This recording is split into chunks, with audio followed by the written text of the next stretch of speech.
Salut les petits loups! Dans la dernière vidéo, l'easter egg était assez simple à trouver, il était dans la mare, il s'agissait du Magikarp. Bravo à tous ceux qui l'ont trouvé, j'en ai caché un nouveau dans cette vidéo, saurez-vous le retrouver? C'est la rentrée, enfin la rentrée déjà bien entamée, on va dire que c'est l'automne aujourd'hui, et ça fait un moment qu'on ne s'est pas vu. Il y a beaucoup de raisons à cela, notamment une overdose de YouTube et des réseaux sociaux, et une remise en question de ceux-ci, et de cette course à la popularité qu'on observe. Il faut savoir que nous, notre but n'est pas de briller sur la toile, mais plutôt d'essayer d'agir au niveau local. On rappelle qu'on n'est pas là pour vous dire ce que vous avez à faire, de mettre en place ceci ou cela. Nous, on vous montre ce que nous, on met en place pour notre autonomie. Du coup, on a pris un petit peu de recul sur les réseaux sociaux et YouTube pendant le mois de juillet et août, histoire de se ressourcer et de s'éloigner de tout ça. Seuls ceux qui nous suivent sur notre Discord ont eu des photos quand on prenait le temps d'en faire, et des infos et des échanges sur ce que nous faisions. Et il faut dire que ces 2 mois, comme tout jardinier le sait, c'est le plein boom au potager. Il faut être partout, à tout gérer, entre l'eau, l'enherbement, les récoltes et l'entretien. En plus, il faut savoir que je fais désormais des semaines de quasi 50 heures, ce qui n'aide pas à maximiser ni ma présence au potager, et encore moins ma présence sur les réseaux. Sabrina travaille en décalé avec moi, donc le temps qu'on se voit est minime, et à choisir entre faire des vidéos, qui mine de rien prennent du temps entre le tournage, le montage et le postage, et passer le peu de temps qu'on a ensemble, la question est vite répondue. Moi je pense que la question elle est vite répondue. Mais c'est pas parce qu'on n'était pas présent sur la toile qu'on n'a rien fait. Nos projets ont même bien évolué, et de nouveaux objectifs ont été fixés. Un objectif en particulier a retenu toute notre attention et mobilisé une bonne partie de notre temps, et va continuer à nous demander de notre temps pour les mois qui suivent. Je tiens à remercier d'ailleurs les personnes de notre Discord qui nous ont donné des pistes de réflexion et nous ont indiqué certains pièges. Nuvivo et Nougatine notamment, la grosse bise à vous deux. Pour ce qui est de l'ambiance au travail de Sabrina, l'ambiance s'est considérablement dégradée, au point que ça joue sur notre morale à tous les deux. Et on doit dire que plus notre terrain prend vie, plus il nous ressource, et plus on ressent ce besoin de liberté, et cette envie de sortir de cette servitude, et de ce qu'on appelle maintenant l'esclavage moderne.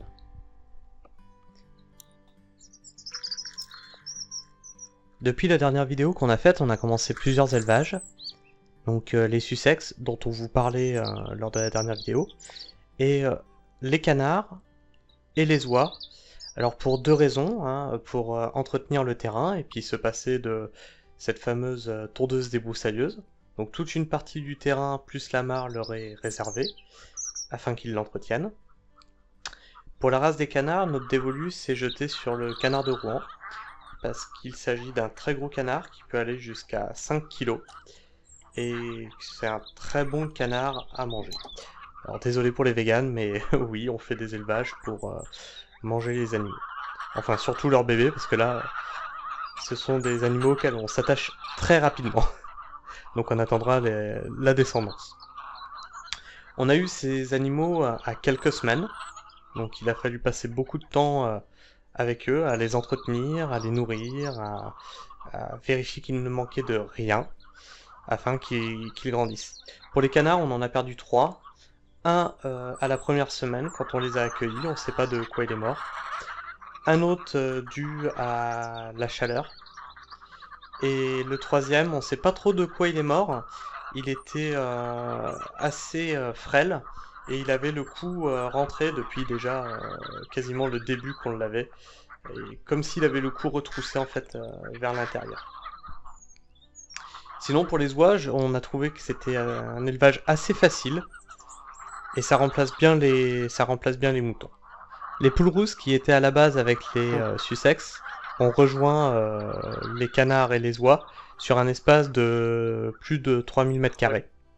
Dans le potager, on avait mis en place du maïs et du tournesol, donc qui nous sert pas à nous nourrir nous, mais qui nous sert à nourrir nos animaux. Et souvent quand on va au terrain, on s'amuse à enlever un épi, enlever une fleur de tournesol, et leur jeter à manger et les regarder se régaler. Pour compléter l'élevage, on aimerait des lapins en clapier mobile.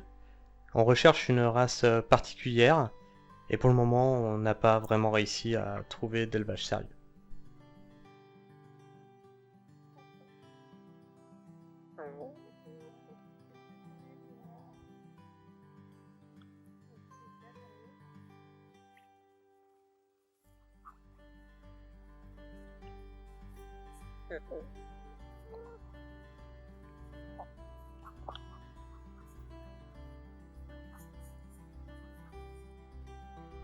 Et notre coq, Nuggets, qui s'intrigue de ce qu'on est en train de faire, avec son harem derrière lui.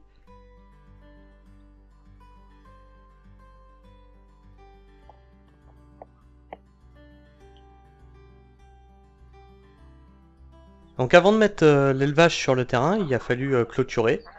Alors clôturer le potager pour éviter que les oies et canards, poules aillent faire des ravages au milieu de nos plantations.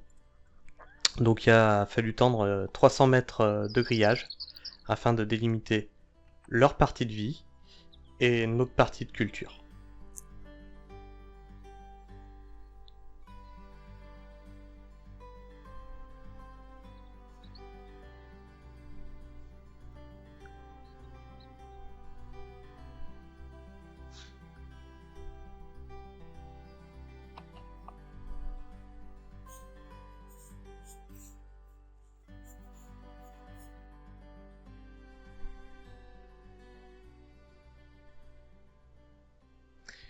Au niveau des fruitiers, alors on est plutôt satisfait. Ça tient pas mal. Nos arbres se portent plutôt bien. Ici, vous voyez un noisetier. Donc, le noisetier, c'est quand même quelque chose qui a besoin de pas mal d'eau. Et on est ravis, on n'a perdu aucun noisetier. C'est le cas pour la plupart de nos fruitiers.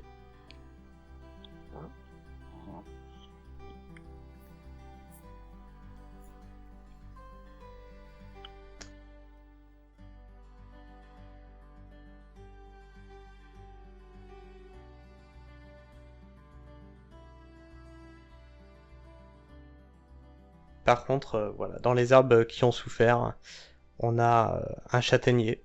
Enfin, tous les châtaigniers, quasiment tous les châtaigniers qu'on a achetés, donc les châtaigniers greffés, ont souffert malgré un arrosage assez conséquent. Et les châtaigniers sauvages qu'on avait repiqués, eux ont bien résisté à cette température et avec l'arrosage qu'on leur donnait. Alors, on doute que ce soit un manque d'eau. On se demande si quelque chose n'aurait pas été mangé leurs racines.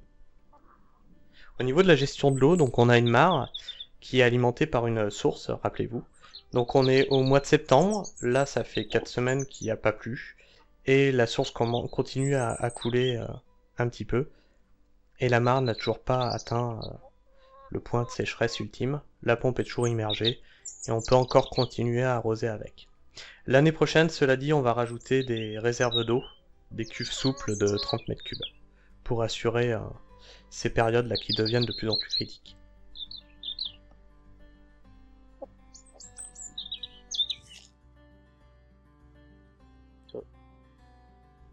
Au niveau des serres, on avait acheté donc deux serres, une petite de 9 mètres carrés et une plus grande de 16 mètres carrés. Les bâches vertes, l'apprenti jardinier en parlait.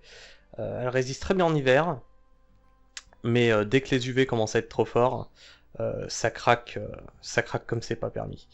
Il reste absolument plus rien de la serre, il n'y a pas eu de vent, c'est juste les effets du soleil qui ont fait éclater la bâche.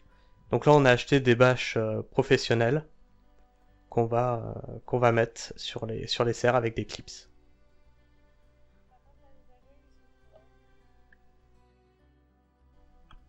Enfin, durant cette période, on a fait deux plates-bandes à l'entrée du terrain.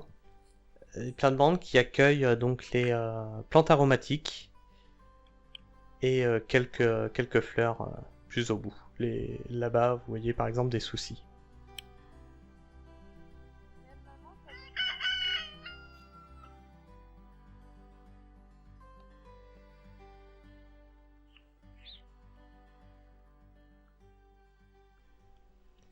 Et en remontant, c'est plutôt des plantes médicinales. Les fameux remèdes de grand-mère.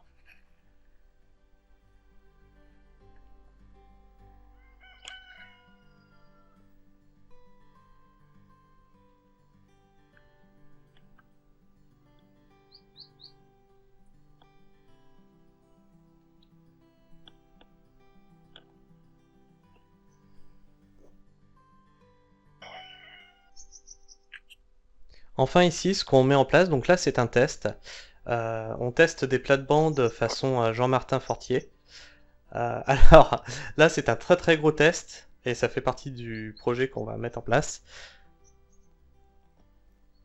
On avait 1000 mètres carrés donc de culture sur les cercles de culture. L'année prochaine on augmente à, on est des fous, hein, à 4000 mètres carrés. Une toute petite précision, seules les 4 premières bandes sont réellement finies. Il nous reste à ratisser et enlever les restes d'herbe sur les autres. Donc on voit les tranchées, en fait c'est les allées qui délimitent, qui sont bien délimitées par rapport aux plates-bandes. Parce que la miss, elle en a marre dans mes cercles de culture, elle ne peut pas voir où est-ce qu'elle peut mettre les pieds. Instant 1000 pas, alors ça c'est un truc que je ne recommencerai pas, je ferai bien des cultures bien séparées les années suivantes. Entre le maïs, les courges et les haricots qui tous s'en mêlent ensemble, c'est ingérable sans arracher la moitié des trucs pour faire la cueillette. En termes de potager, moi j'appelle cette année une année très particulière.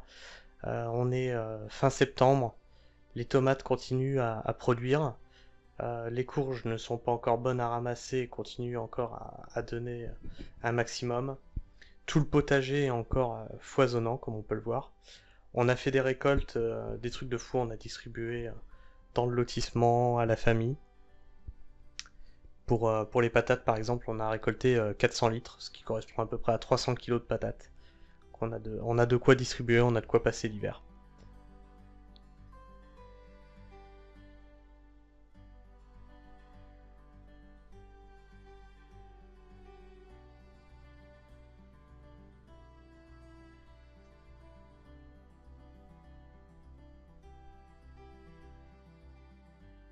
Ici, on a commencé le potager d'automne. Alors c'est amusant hein, de commencer le potager d'automne alors qu'on est encore en train de ramasser des tomates. C'est assez particulier. Et ici, on voit des choux cabus Quintal d'Alsace.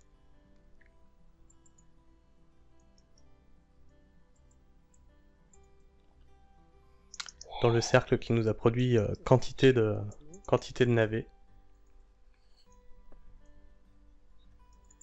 Donc les potiers marrons. On a compté, on a plus d'une centaine de courges à ramasser quand les feuilles seront bien sèches.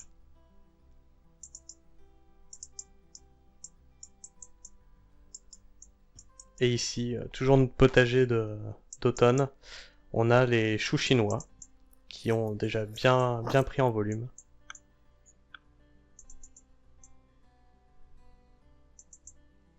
Et on voit hein, les courges toujours en fleurs, malgré qu'on arrive, on est sur l'automne, on fête l'automne aujourd'hui.